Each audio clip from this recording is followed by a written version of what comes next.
ជំរាបសួរលោកអ្នកនាងជាទីមេត្រីលំដាប់តទៅនេះខ្ញុំបាទវិសិទ្ធទីពងនិងលោកស្រីសឹងសុផារីសូមជូនព័ត៌មានរបស់វិទ្យុជាតិកម្ពុជាជាដំបូងសូមជូនមេតិការព័ត៌មានសំខាន់ប្រមុខរាជរដ្ឋាភិបាលកម្ពុជាអំពាវនាវដល់សហគមន៍ជាតិនិងអន្តរជាតិបន្តរួមគ្នាអនុវត្តគោលដៅអភិវឌ្ឍប្រកបដោយចីរភាពស្ដីពីជនមានពិការភាពប្រធានរដ្ឋសភាកម្ពុជាស្នើទូតអូស្ត្រាលីជួយជំរុញពាណិជ្ជកម្មទ្វេភាគីនិងបង្កើនការផ្តល់អាហារូបករណ៍ដល់និស្សិតកម្ពុជាថៃកំពុងស្វែងរកធុងដែកផ្ទុកសារធាតុវិទ្យុសកម្មដែលបាត់ជាច្រើនថ្ងៃមកហើយ Volkswagen ក្រុងបណ្ដាក់ទុនវិនិយោគបន្ថែម$193,000 លានសម្រាប់ទីផ្សាររថយន្តអគ្គិសនី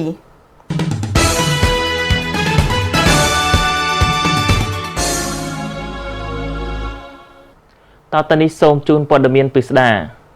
ប្រមុខរាជរដ្ឋាភិបាលកម្ពុជាអំពាវនាវដល់សហគមន៍ជាតិនិងអន្តរជាតិសូមបន្តចូលរួមអនុវត្តគោលដៅអភិវឌ្ឍប្រកបដោយចីរភាពស្ដីពីជនមានពិការភាពក្នុងគោលបំណងផ្ដល់សិទ្ធិពិតប្រាកដដល់ជនមានពិការភាពក្នុងពិធីបើកសន្និសីទជនមានពិការភាពប្រចាំតំបន់អាស៊ីនិងអាស៊ីប៉ាស៊ីហ្វិកលើកទី5នៅព្រឹកថ្ងៃទី15ខែមីនាឆ្នាំ2023នាសន្តាគារសុខារេស៊ីដង់ភ្នំពេញសម្ដេចអគ្គមហាសេនាបតីតេជោហ៊ុនសែននាយករដ្ឋមន្ត្រីនៃប្រទេសជាណាចក្រកម្ពុជាបានមានប្រសាសន៍ថាបច្ចុប្បន្ននេះបញ្ហាប្រឈមផ្នែកសុខភាពសាធារណៈសេដ្ឋកិច្ចសង្គមនិងភូមិសាស្ត្រនយោបាយបាននឹងកំពុងប៉ះពាល់យ៉ាងធ្ងន់ធ្ងរដល់ជីវភាពរស់នៅរបស់បងប្អូនប្រជាពលរដ្ឋទូទៅជាពិសេសជនមានពិការភាពនិងងាយរងគ្រោះដទៃទៀតខណៈដែលវិបត្តិនៃការរីករាលដាលនៃជំងឺ Covid-19 មិនទាន់បានបិទបញ្ចប់ទាំងស្រុងហើយក៏មានការលេចចេញនៅការប្រណាំងប្រជែងរបស់ប្រទេសមហាអំណាចដែលធ្វើឲ្យប៉ះពាល់ដល់សន្តិភាពពិភពលោកដែលបានបំផ្លាញយ៉ាងធ្ងន់ធ្ងរដល់ធម្មមានធិបតេយ្យនិយមរបស់អន្តរជាតិដែលត្រូវបានទទួលស្គាល់ជាសកលសម្ដេចតេជោបានបន្តថាកត្តាទាំងនេះហើយដែលទាមទារឲ្យសហគមន៍ជាតិនិងអន្តរជាតិបន្តរួមគ្នាយកចិត្តទុកដាក់អនុវត្តគោលនយោបាយនានាស្ដីពីជនមានពិការភាពឲ្យកាន់តែផុសផុលនិងល្អប្រសើរបន្ថែមទៀតជាងនេះទៅទៀតវិស័យឯកជនក៏ត្រូវបានលើកទឹកចិត្តជាពិសេសឲ្យទទួលយកជនមានពិការភាពចូលបម្រើការងារដើម្បីលើកកម្ពស់ជីវភាពគ្រួសារនិងផ្តល់ឱកាសដល់ជនមានពិការភាពក្នុងការចូលរួមចំណែកដល់ការអភិវឌ្ឍសង្គមសេដ្ឋកិច្ចឲ្យកាន់តែទូលំទូលាយជាមួយនេះខ្ញុំសូមអំពាវនាវដល់សហគមន៍ជាតិនិងអន្តរជាតិសូមបន្តរួមគ្នាអនុវត្តគោលដៅអភិវឌ្ឍប្រកបដោយចីរភាពស្ដីពីជនមានពិការភាពអនុសញ្ញាស្ដីពីសិទ្ធិជនមានពិការភាពរបស់អង្គការសហប្រជាជាតិនិងយុទ្ធសាស្ត្រទីក្រុងអ៊ីនជុនដើម្បីផ្ដល់សិទ្ធិពិតប្រាកដដល់ជនមានពិការភាពជាក់ស្ដែងដែលបានគិតគូរល្អិតល្អន់នៅសុខុមាលភាពរបស់ជនពិការភាពរាជរដ្ឋាភិបាលកម្ពុជាបានកំណត់កូតារហូតដល់ 2% សម្រាប់ជ្រើសរើសជនមានពិការភាពឲ្យបម្រើការងារនៅតាមក្រសួងស្ថាប័នរដ្ឋស្របតាមច្បាប់ស្តីពីកិច្ចការពារនិងលើកកម្ពស់ជនពិការប្រធានរដ្ឋសភាកម្ពុជាបានស្នើទូតអូស្ត្រាលីជួយជំរុញពាណិជ្ជកម្មទ្វេភាគីវិនិយោគទេសចរនិងជួយអភិវឌ្ឍសមត្ថភាពធនធានមនុស្សតាមរយៈបង្កើនការផ្តល់អាហារូបករណ៍បន្ថែមទៀតដល់និស្សិតកម្ពុជាបន្តការសិក្សានៅក្នុងប្រទេសអូស្ត្រាលីសំណើនេះបានធ្វើឡើងក្នុងពេលដែលសម្ដេចអគ្គមហាពញាចក្រីហេងសំរិនប្រធានរដ្ឋសភាកម្ពុជាទទួលជួបសម្ដែងការគូសំជាមួយឯកឧត្តម Justin Kevin Ryan ឯកអគ្គរដ្ឋទូតវិសាមញ្ញនិងពេញសមត្ថភាពនៃប្រទេសអូស្ត្រាលីដែលទើបតែងតាំងថ្មីប្រចាំនៅកម្ពុជានៅព្រឹកថ្ងៃទី15ខែមីនានាវិមានរដ្ឋសភាសម្ដេចប្រធានរដ្ឋសភាបានមានប្រសាសន៍ថាបេសកកម្មការទូតរបស់ឯកអគ្គរដ្ឋទូតអូស្ត្រាលីពិតជាមានសារៈសំខាន់ដែលនឹងរួមចំណែកបន្ថែមទៀតដល់ការបន្តរឹតចំណងទំនាក់ទំនងមិត្តភាពនិងកិច្ចសហប្រតិបត្តិការទ្វេភាគីកម្ពុជាអូស្ត្រាលីឲ្យកាន់តែរឹងមាំនិងរីកចម្រើនខ្លាំងក្លាបន្ថែមទៀតខណៈកន្លងមករដ្ឋាភិបាលនិងប្រជាជនអូស្ត្រាលីតែងតែជួយឧបត្ថម្ភគាំទ្រដល់ដំណើរការអភិវឌ្ឍរបស់កម្ពុជាជាពិសេសក្នុងអំឡុងពេលនៃការរីករាលដាលនៃជំងឺ Covid-19 គឺអូស្ត្រាលីបានជួយឧបត្ថម្ភវ៉ាក់សាំងនិងបរិក្ខារពេទ្យជាច្រើនដើម្បីរួមចំណែកប្រយុទ្ធប្រឆាំងនឹងជំងឺ Covid-19 យ៉ាងមានប្រសិទ្ធភាព ជាមួយគ្នានេះក៏បានរួមចំណែកក្នុងការស្វែងរកសន្តិភាពនិងបន្តជួយក្នុងដំណើរការអភិវឌ្ឍប្រទេសកម្ពុជាលើវិស័យជាច្រើនរួមមានកសិកម្មហេដ្ឋារចនាសម្ព័ន្ធការដោះមីនជាដើមឯកឧត្តម Justin Kevenerian បានអបអរសាទរចំពោះការរីកចម្រើនរបស់កម្ពុជានិងការគ្រប់គ្រងជំងឺ COVID-19 ប្រកបដោយជោគជ័យនិងបានសន្យាថាអូស្ត្រាលីនឹងបន្តការគាំទ្រពង្រឹងកិច្ចសហប្រតិបត្តិការជាមួយកម្ពុជានៅលើវិស័យជាច្រើនទៀតក្នុងនោះមានវិស័យសុខាភិបាលសេដ្ឋកិច្ចសន្តិសុខការប្រយុទ្ធប្រឆាំងអំពើភេរវកម្មសិទ្ធិមនុស្សនិងដំណើរការលទ្ធិប្រជាធិបតេយ្យជាដើមកម្ពុជាអូស្ត្រាលីបានភ្ជាប់ទំនាក់ទំនងការទូតជាមួយគ្នាតាំងពីឆ្នាំ1952ដោយទំនាក់ទំនងនិងកិច្ចសហប្រតិបត្តិការរវាងប្រទេសទាំងពីរត្រូវបានលើកកម្ពស់យ៉ាងជិតស្និទ្ធនិងរីកចម្រើនស្ទើរគ្រប់វិស័យចំណែកក្នុងឱកាសបំពេញបេសកកម្មការងារនៅខេត្តកំពតនាព្រឹកថ្ងៃទី15ខែមីនាឆ្នាំ2023ឯកឧត្តម ខៀវ កញ្ញរិទ្ធរដ្ឋមន្ត្រីក្រសួងព័ត៌មាននិងលោកជំទាវបានអញ្ជើញជួបសំណេះសំណាលនិងនាំយកនៅកាមេរ៉ាវីដេអូចំនួន2គ្រឿងរួមទាំងសម្ភារៈប្រើប្រាស់សម្រាប់កាមេរ៉ាប្រកល់ជូនដល់មន្ទីរព័ត៌មានខេត្តកំពតនិងខេត្តកែបដើម្បីបម្រើការងារនៅក្នុងអង្គភាពឲ្យកាន់តែល្អប្រសើរបន្ថែមទៀតឆ្លៀតក្នុងឱកាសនោះដែរឯកឧត្តមរដ្ឋមន្ត្រីបានជំរុញនិងលើកទឹកចិត្តដល់មន្ទីរព័ត៌មានខេត្តកំពតនិងមន្ទីរព័ត៌មានខេត្តកែបឲ្យបន្តសហការគ្នាដើម្បីបង្កើនសមត្ថភាពការងារឲ្យកាន់តែទូលំទូលាយស្របតាមការអភិវឌ្ឍរបស់ប្រទេសជាតិឯកឧត្តមក៏បានមានប្រសាសន៍ថាសម្ភារៈប្រើប្រាស់និងកាមេរ៉ាវីដេអូថ្មីប្រកល់ជូនដល់មន្ទីរព័ត៌មានខេត្តកំពតនិងខេត្តកែបដោយក្នុងមួយមន្ទីររួមមានកាមេរ៉ាវីដេអូកម្រិត 4K ចំនួន1គ្រឿងជើងកាមេរ៉ា1កាបូបដាក់ម៉ាស៊ីនកាមេរ៉ា1និង memory ចំនួន2គឺដើម្បីជួយសម្រួលដល់មន្ទីរព័ត៌មានជាពិសេសមន្ត្រីជំនាញរបស់មន្ទីរនីមួយៗក្នុងការចោះយកព័ត៌មានរូបភាពដើម្បីធ្វើការផ្សព្វផ្សាយផងដែរជាមួយគ្នានេះដែរឯកឧត្តមរដ្ឋមន្ត្រីខៀវ កញ្ញរិទ្ធនិងលោកជំទាវបានផ្ដល់ជូនថវិកាដល់មន្ទីរព័ត៌មានខេត្តកំពតចំនួន1លានរៀលនិងមន្ទីរព័ត៌មានខេត្តកែបចំនួន1លានរៀលចំណែកឯឯកឧត្តមរាជរារដ្ឋលេខាធិការក្រសួងពាណិជ្ជកម្មនិងជាអនុប្រធានក្រុមការងារអចិន្ត្រៃយ៍នៃក្រុមការងារអន្តរស្ថាប័នសម្រាប់ពិនិត្យតាមដានវាតម្លៃការអនុវត្តគោលនយោបាយជាតិស្ដីពីដំឡូងមីបានឲ្យដឹងថាក្នុងរយៈពេល10ខែចុងក្រោយក្នុងឆ្នាំ2022កន្លងទៅកម្ពុជានាំចេញដំឡូងមីស្រស់ក្រៀមម្សៅដំឡូងមីនិងកាកសំណល់ដំឡូងមីបានជិត3លានតោនទៅកាន់ទីផ្សារអន្តរជាតិជាពិសេសប្រទេសថៃនិងវៀតណាមតម្លៃដំឡូងមីក្នុងដើមឆ្នាំ2023ដំឡូងមីស្រស់ចន្លោះពី300ទៅ500រៀលក្នុង1គីឡូក្រាមនិងតម្លៃដំឡូងមីក្រៀមគឺចន្លោះពី800ទៅ800រៀលក្នុង1គីឡូក្រាមតម្លៃនេះមានលក្ខណៈល្អប្រសើរធៀបនឹងឆ្នាំកន្លងទៅ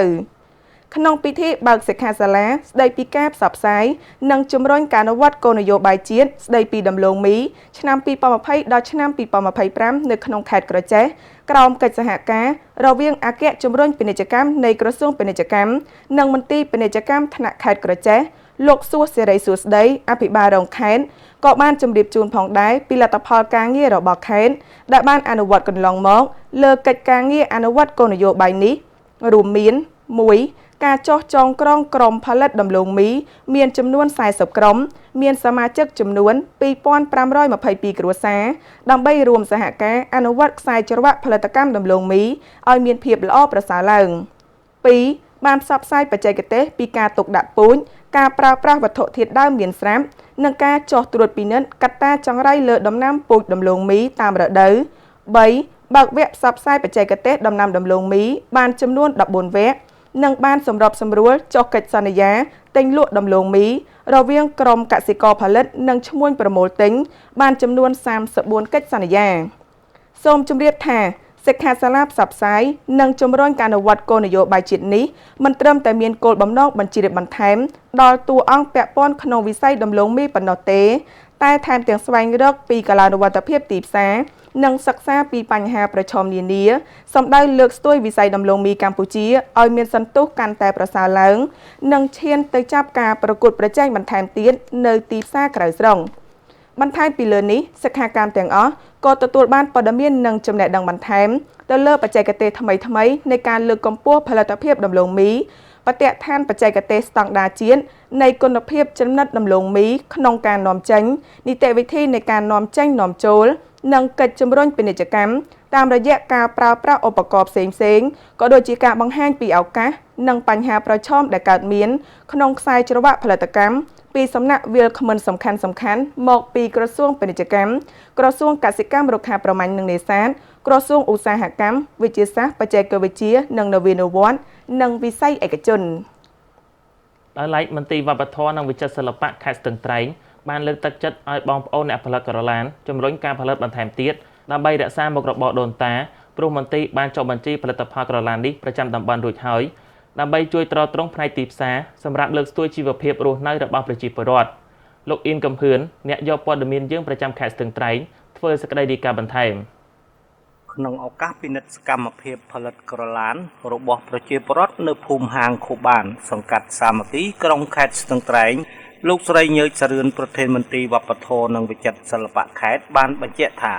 ប្រជាពលរដ្ឋបានប្រឹងប្រែងបង្កើតមុខរបរមានកេរ្តិ៍ឈ្មោះល្អអាចរក្សាទុកនិងបានជួយបង្ហាត់បង្រៀនដល់កូនចៅជំនាន់ក្រោយបន្តទៀតលោកស្រីបន្តថាមន្ត្រីវប្បធម៌និងវិចិត្រសិល្បៈនិងពិគ្រោះយោបល់ជាមួយស្ថាប័នពាក់ព័ន្ធដើម្បីរៀបចំបំពេញបែបបទសម្រាប់បញ្ជូនទៅថ្នាក់ក្រសួងសូមឲ្យចុះបញ្ជីកម្មសិទ្ធិបញ្ញា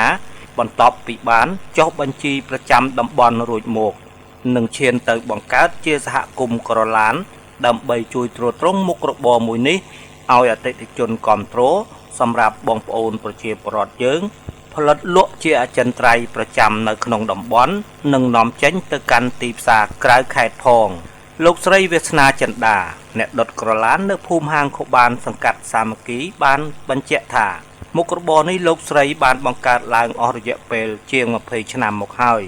បច្ចុប្បន្នភាគច្រើនភ្ញៀវទេសចរនិយមទិញជាងអ្នកនៅក្នុងស្រុកលោកស្រីបន្តថាពួកគាត់មានគ្នាប្រមាណជាង20គ្រួសារតែប៉ុណ្ណោះបាននាំគ្នាផលិតក្រឡាននេះហើយបច្ចុប្បន្ននៅសល់តែ 4-5 គ្រួសារទេនៅបន្តផលិតដោយសារតែគ្រួសារផ្សេងទៀតគាត់បានទៅចាប់យកមុខរបរថ្មីខ្លះដាំចន្ទីនិងដំឡូងដោយសារតែពិបាករកដើមឫស្សីមកផលិតពេកលោកផាន់ប៊ុនសានភ្ញៀវទេសចរមកពីរាជធានីភ្នំពេញបានបញ្ជាក់ថាក្រឡានផលិតនៅខេត្តស្ទឹងត្រែងមានរសជាតិឆ្ងាញ់ម្យ៉ាងម្នាក់ដោយអ្នកផលិតបានផ្សំគ្រឿងខុសពីក្រឡាននៅខេត្តក្រចេះហើយមានតម្លៃតែ 8,000 រៀលប៉ុណ្ណោះក្នុង1គីឡូក្រាមចំណែកក្រឡាននៅខេត្តក្រចេះមានរសជាតិផ្អែមតម្លៃខ្លះ 8,000 រៀលខ្លះទៅដល់ 10,000 រៀលក្នុង1គីឡូក្រាមលោកបន្តថាការកែច្នៃមានរសជាតិឆ្ងាញ់បែបនេះបានធ្វើឲ្យអតិថិជនចូលចិត្តបរិភោគនិងទិញទៅផ្ញើមិត្តភ័ក្តិបន្ថែមទៀតសូមបញ្ជាក់ថាប្រជាពលរដ្ឋនៅខេត្តស្ទឹងត្រែងបានខិតខំបង្កើតស្នាដៃប្រចាំតំបន់រៀងៗខ្លួនដូចជាអ្នកហាងខូបានដុតក្រឡានលក់អ្នកភូមិព្រែកវិចនំអន្សមជ្រូកឆ្ងាញ់អ្នកស្ពានថ្មផលិតណែមធ្វើពីត្រីធម្មជាតិដែលជាចំណែកមួយបានលើកស្ទួយជីវភាពរស់នៅផងនិងបានរក្សាកេរ្តិ៍ឈ្មោះនិងស្នាដៃផងដែរ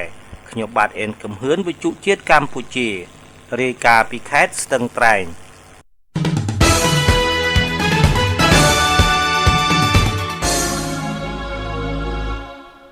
តទៅនេះសូមជូនព័ត៌មានអន្តរជាតិ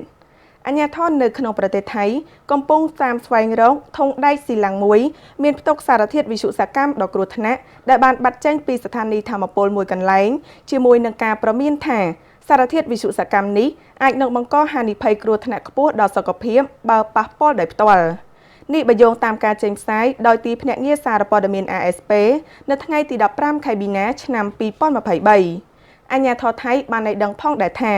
បុគ្គលិកនៅឯរោងចក្រផលិតថាមពលអគ្គិសនីដោយប្រើប្រាស់ធ្យូងថ្មនៅក្នុងខេត្តប្រាជីបុរីស្ថិតនៅភាគខាងកើតទីក្រុងបាងកកបានរាយការណ៍ពីការបាត់ធុងដែករាងស៊ីឡាំងខាងលើអំឡុងការត្រួតពិនិត្យប្រចាំថ្ងៃកាលពីថ្ងៃប៉ុន្តែមិនមានការបញ្ជាក់ថាតើសារធាតុនេះមានបរិមាណប៉ុន្មាននៅក្នុងធុងដែកនេះនោះទេដោយឡែកក្រុមហ៊ុនផលិតយន្តអាល្លឺម៉ង់ Volkswagen បានប្រកាសពីផែនការក្នុងការវិនិយោគប្រហែលជាង $192,000 លានអាមេរិកនៅចន្លោះឆ្នាំ2023រហូតដល់ឆ្នាំ2027ដោយក្នុងនោះមានច្រើនជាង 2/3 និងផ្ដោតសំខាន់ទៅលើប្រព័ន្ធអគ្គិសនីនិង Digital នីយកម្មនេះបញ្យងតាមការចេញផ្សាយដោយសារព័ត៌មាន Reuters នៅថ្ងៃទី15 ខែមីនាឆ្នាំ2023កាលពីដើមខែមីនានេះ Volkswagen បានប្រកាសពីប្រាក់ចំណេញប្រតិបត្តិការពេញមួយឆ្នាំ2022របស់ខ្លួនដែលរកបានចំនួនច្រើនជាង $24,000 លាននិងកើនឡើងខ្ទង់ 13% បើធៀបប្រាក់ចំណេញកាលពីឆ្នាំ2021 ខណៈការចែកចាយអាគុយរថយន្តអគ្គិសនីនិងរថយន្តអគ្គិសនីបានកើនឡើងខ្ទង់ 26% ឯណោះជុំវិញផែនការវិនិយោគនេះ Volkswagen បានឲ្យដឹងថាខ្លួននឹងផ្ដោតសំខាន់ទៅលើទីផ្សារប្រទេសចិននិងសហរដ្ឋអាមេរិកគិតត្រឹមឆ្នាំ2025ខាងមុខនេះរថយន្តប្រើសាំងភាគច្រើននឹងត្រូវបានកាត់បន្ថយការផលិតមកត្រឹមកម្រិត0តែនេះក៏ដោយសារតែដំណើរការឆ្ពោះទៅរកគោលដៅនៃការដាក់លក់រថយន្តអគ្គិសនីទាំងអស់ឲ្យបានខ្ទង់ 50% នៅទូទាំងសកលលោកនៅឆ្នាំ2030 ព័ត៌មានរបស់វិទ្យុជាតិកម្ពុជានៅពេលនេះចាប់តែប៉ុណ្ណេះនាងខ្ញុំសឹងសុផារីនិងលោកវិសិទ្ធិពងព្រមទាំងសហការីសូមអរគុណសូមជម្រាបលា